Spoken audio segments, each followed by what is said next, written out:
انسان جتنی محنت خامی چھپانے پر صرف کرتا ہے، اتنی محنت میں وہ خامی دور کی جا سکتی ہے۔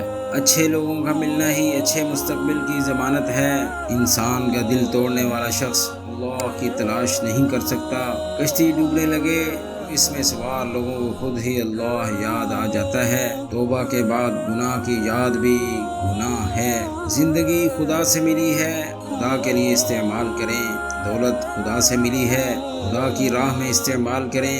توبہ منظور ہو جائے وہ گناہ کبھی سرزد نہیں ہو سکتا۔ ہم لوگ فرعون کی زندگی چاہتے ہیں اور موسیٰ علیہ السلام کی عاقبت۔ زندگی کی کامیابی کا فیصلہ زندگی کے اختتام پر ہی ہو سکتا ہے۔ اللہ کی رحمت سے مایوس وہ ہے جو مستقبل سے مایوس ہوتا ہے۔ اتنا پھیلو کہ سمٹنا مشکل نہ ہو، اتنا حاصل کرو چھوڑتے وقت تکلیف نہ ہو۔ روح کی گہرائی سے نکلی ہوئی بات روح کی گہرائی تک ضرور جائے گی۔ اپنی صحت سے متعلقہ ہر مرض سے جانکاری کے لیے اس چینل کو بھی سبسکرائب کریں تاکہ آپ کو روزانہ گھر بیٹھے اپڈیٹ ملتی رہے۔ شکریہ۔